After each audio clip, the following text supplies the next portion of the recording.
Oke, sekarang kita lanjut pembahasan mengenai parameter uji dari pesawat radiografi umum ya. Di sini kita lihat terlebih dahulu ada dua komponen utama dari pesawat Sinar X radiografi umum. Yang pertama itu ada tabung dan ada housingnya, ini kan ditutup housing. Kemudian yang kedua ada kolimatornya ini. Nah, ini pesawat Sinar X yang ini yang digambar jenisnya yang sailing ya, yang dimonting dari langit-langit. Nah, kemudian yang gambar yang sebelah kiri ini pesawat yang mobile ya, jadi bisa biasa dipakai di ICU atau IGD. Kemudian dari panelnya ada yang analog, ada yang digital. Kalau yang analog berarti set QV dan MA atau secondnya atau MAS itu dengan diputar. Kalau yang digital ya tinggal dipencet aja.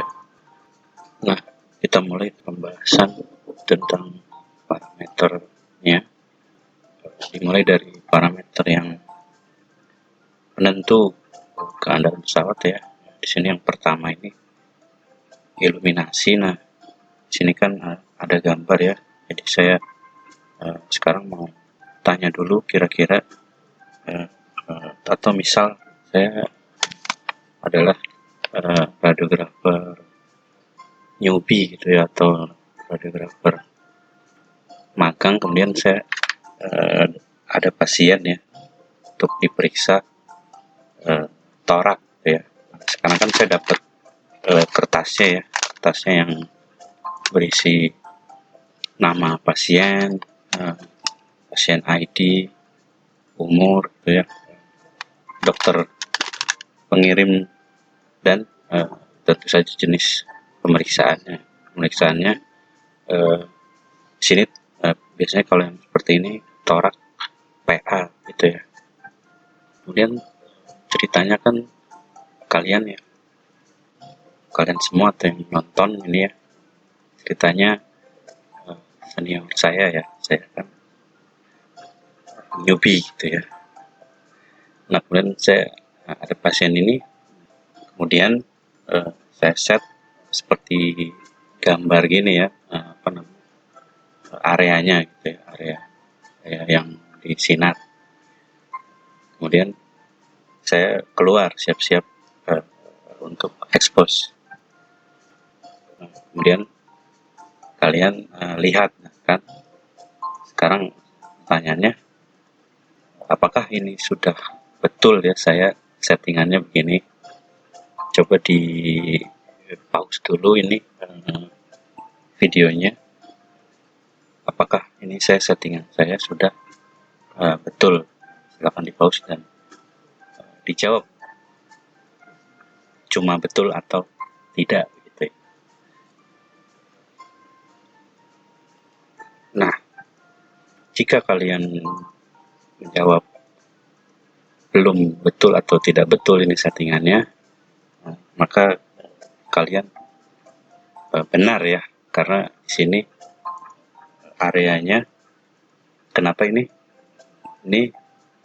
terlalu lebar ya. Nah, tadi kan saya sudah sebutkan kalau ini orang itu kan diperiksa torak PA. Kemudian kalau saya setting areanya seperti ini, maka tiroidnya ikut ke expose ya. Jadi kalau saya langsung expose dengan setting seperti ini, jadi kurang baik ya secara yang seperti yang di awal tadi, yang consideration itu.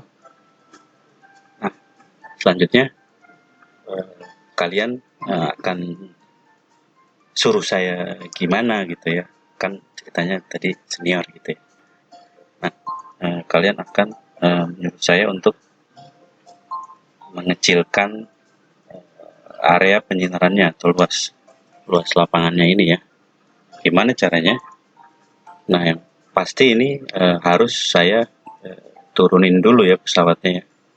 Tidak bisa langsung dikecilin, nanti kalau langsung dikecilkan takutnya nanti bagian bawahnya kepotong ya. Jadi ini pesawatnya saya maaf, maksudnya tabung pesawatnya itu saya turunin dulu, baru habis itu saya kecilkan gitu ya, kecilkan. Nah ini kan berarti iluminasi ini berfungsi untuk mengetahui area penyinarannya. Nah, sekarang coba bayangkan kalau misalkan lampunya ini itu nggak nyala atau kurang terang gitu ya, kira-kira radiografernya akan gimana? Nah, kemungkinan besar kalau misalkan lampu kolimasinya ini nggak nyala, maka radiografernya akan membuka full ke maksudnya dibuka selebar-lebarnya area gitu ya. Nah, kalau misalkan kurang terang karena nggak agak buram gitu atau nggak terlihat, maka kemungkinan besar radiografernya akan men-set sekenanya gitu ya. Umumnya sih akan diperluas karena nggak mungkin kalau di lapangan dia akan men-set itu pakai kertas yang warna putih ya, terus dipasin ke toraknya, karena itu akan memakan waktu. Kalau misalkan aja dia itu satu hari ada 20 pasien ya agak lumayan ya. Nah, intinya jika iluminasinya ini kurang terang, maka kemungkinan besar pasiennya ini jadi akan menerima dosis yang lebih besar daripada yang seharusnya. Jadi begitu ya untuk yang iluminasi ini. Nah, uji iluminasi ini nilai lolos ujinya, nilai luxnya harus 100 lux pada jarak 100 cm. Nah, ini yang gambar ini adalah gambar setting alat ujinya ya. Nanti saya tidak akan membahas secara dalam, nanti akan dibahas oleh Pak Ika ya, teknis pengujiannya gimana. Oke, lanjut ke parameter kedua, itu selisih lapangan kolimasi ya, kolimasi gitu. Nah, ini ada gambar pengujiannya ya. Biasanya sih umumnya dibarengi dengan uji ketika lulusan. Uji kolimasi ini untuk mengetes apakah sinar X yang keluar, maksudnya luasan sinar X-nya itu sama atau tidak dengan luas yang kita set atau luas area penyerahan lampu kolimasinya. Nah, uji ini ada nilai toleransinya ya, toleransi lulus ujinya begitu, yaitu sebesar 3% SID. Biasanya kalau uji kolimasi kan dilakukan pada jarak 100, jadi batas toleransinya berarti kan 3%, jadi sama dengan 3 cm. Nah, sekarang umumnya kan kalau misalkan pemeriksaan torak itu kan dilakukan pada SID atau FFD, itu jaraknya umumnya 150 ya. Kalau 150 kan berarti nilai toleransinya itu berarti 4,5 cm ya. Berarti kalau lewat dari itu nggak lolos ya. Nah, berarti kan itu ada beda 4,5 cm ya. 4,5 cm itu cukup besar ya, cukup besar. Berarti kan bisa dia nanti 4 cm lebih kan, secara total, atau 4 cm kurang ya. Nah, kalau lebih berarti kan pasiennya ini akan kena dosis yang lebih besar ya, lebih besar karena keluaran sinar X-nya itu 4,6 cm ya, kalau tidak lolos itu ya berarti ya 4,6 cm lebih besar. Jadi otomatis dosis yang diterima juga lebih besar. Nah, kemudian kalau yang kedua bisa juga lebih kecil kan, berarti ada, misalkan di set sudah pas di torak, ternyata hasilnya kepotong, tuh bisa ada kemungkinan kepotong. Nah, kalau kepotong berarti hasilnya reject dong, berarti ya. Kalau reject ya berarti pemeriksaannya diulang. Kalau diulang malahan si pasien ini akan mendapatkan dosis yang double gitu ya. Nah, jadi dosis yang double ini malah lebih besar lagi ya. Jadi kenapa kolimasi ini harus pas gitu ya. Makanya jadi parameter penentu keandalan pesawat, karena perbedaan senti itu bisa mempengaruhi hasil tadi ya. Jadi begitu untuk yang selisih lapangan kolimasi ini, kenapa jadi parameter penentu keandalan pesawat. Nah, ini nanti teknis pengujiannya nanti akan dibahas oleh Pak Ika juga ya. Takutnya nanti kalau saya yang bahas takut overlap gitu ya, overlap materinya. Selanjutnya parameter yang ketiga yaitu ketegak lurusan berkas ya. Nah, ketegak lurusan berkas ini berarti kan kita mau mengecek apakah jatuhnya sinar sesuai dengan yang kita mau atau kita inginkan ya. Nah,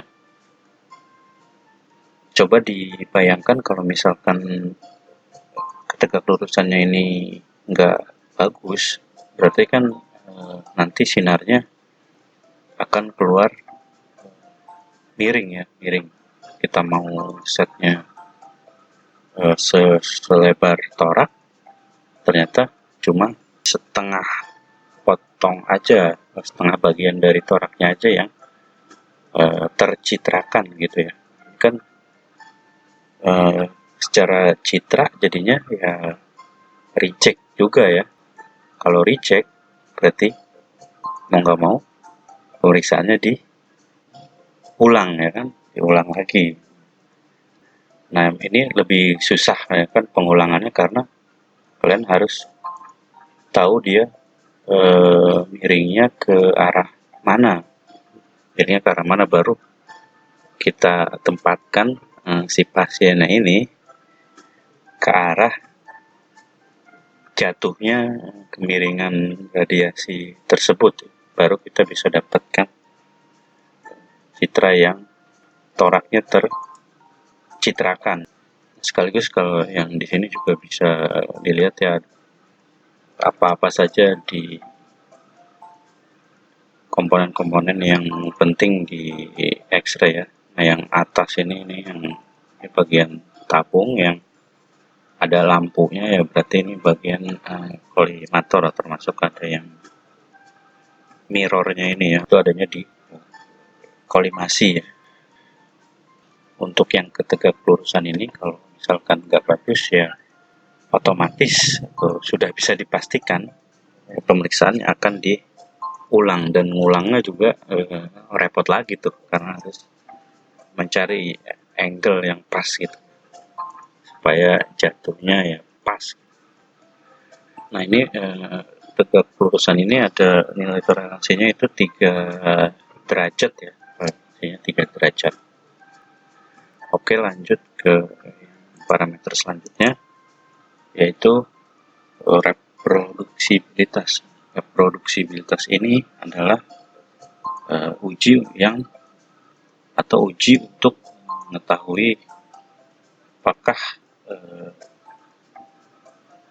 keluarannya atau dari segi EV second atau dosisnya itu sama terus kalau kita setting dengan parameter eksposi yang sama gitu ya. Nah kalau misalkan kita set 70 ini MA-nya 100 atau second 0,1, benar nggak keluarnya 70? Kan di sini keluarnya 69,3, 69,23 dan lain-lain ya. Nah diukur dengan cara kita nyari koefisien variasinya seberapa lebar dia, ya kan, seberapa lebar dia variasinya gitu ya, sama secondnya. Nah berarti kan ini intinya untuk mengecek konsistensi. Kalau repro-nya nggak bagus ya berarti dia keluarnya beda dengan yang di set ya. Misalkan kita set KV-nya 70, ternyata keluarnya bisa 60 atau 78 gitu ya, atau 80 lah. Nah, pokoknya berbeda dari itu. Impact-nya kalau misalkan dia keluarannya kurang dari yang di setting, maka hasil citranya itu kalau bahasa klinisnya akan tipis ya, akan tipis jadi gambar hasil citranya. Nah, kalau tipis berarti dia akan diulang ya kan? Diulang dong pemeriksaannya orang gambar tipis ya kan? Nah, kemudian kalau yang nanti keluarannya itu lebih tinggi daripada yang di setting, maka hasil citranya akan gelap ya kan, akan gelap. Jadi ya sama ya, kalau gelap pun ya karena nggak kelihatan berarti diulang juga pemeriksaannya. Jadi kalau repronya nggak bagus itu hasil citranya bisa tipis, atau kalau bahasa fisikanya itu underexposed, bisa over atau bisa gelap. Nah tapi bisa juga pas ya kan, nah, bisa juga di set 70 ternyata keluarnya 70. Tapi sayangnya kan ini ada tiga kemungkinan ya. Nah kalian untuk mendapatkan nilai, bukan nilai, hasil citra yang pas, berarti kemungkinannya 1/3 ya kan. Nah kalau misalkan lagi beruntung berarti misalkan pagi dapat citra yang pas, ternyata udah mulai misalkan jam 10 ke atas hasilnya tipis gitu ya, berarti kan diulang gitu. Nah, kalau diulang nih dalam dunia perfisika medisan gitu ya, kurang baik ya, terus sebaiknya dihindari. Makanya kita perlu pastikan repro-nya ini bagus. Nah, karena kalau repro-nya nggak bagus ya peluang untuk mendapatkan hasil citra yang pas itu ya sepertiga tadi ya, atau 33,3333% memang nanti itu ada tergantung statistik lagi ya, di seberapa jauh dia variasinya gitu ya, variasinya seberapa jauh. Jadi kemungkinan belum tentu juga 33,3333% itu bisa jadi lebih, tapi tetap ada kemungkinan hasilnya underexpose atau overexpose ya, walaupun bisa juga pas ya. Jadi kayak begitulah untuk uji reproduksibilitas ini kepentingannya. Nah ini nanti ada rumus untuk ngitung koefisien variasinya ya. Ini rumus statistik biasa sih, nggak usah diapalin juga nggak apa-apa sih, karena kalau di Excel kalau kita mau cari standar deviasi itu tinggal sama dengan stdef terus di drag gitu ya, di enter, keluar. Nah, sama kalau mau nyari rata-rata juga sama ya, tinggal sama dengan average, di drag terus di enter, nanti keluar ada nilai lolos ujinya. Tidak boleh lebih atau sama dengan dari 0,05.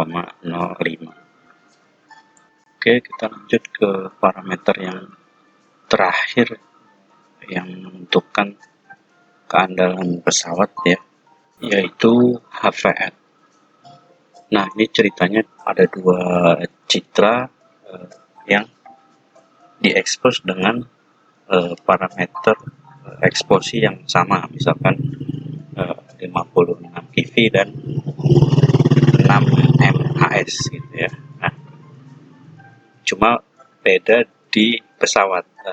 Misalkan yang kiri ini diekspos dengan pesawat A, dengan pesawat A ini memiliki VL misalkan 2,5 mm AL, dan yang kanan diekspos dengan pesawat B dengan HVL 2,0 mm AL. Jadi parameter eksposinya sama, tapi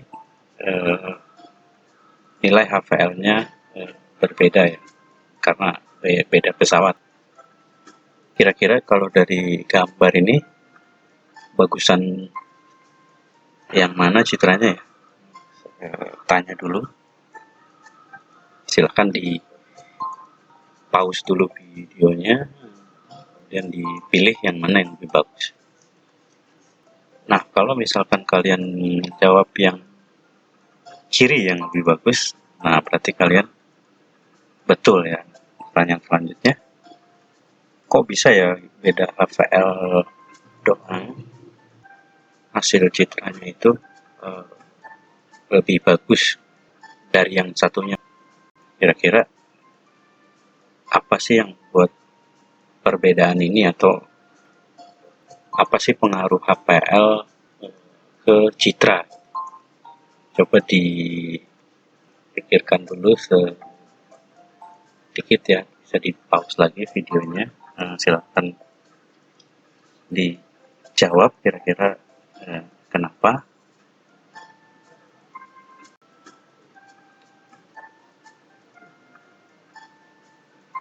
Atau pertanyaan yang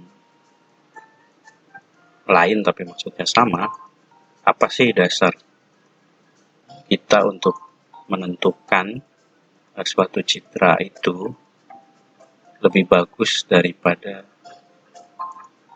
yang satunya? Citra A ini kan lebih bagus dari yang B gitu ya.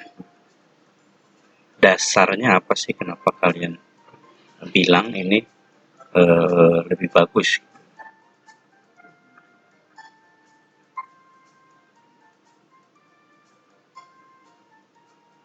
Nah, bagi kalian yang menjawab kalau dasar penentuan citra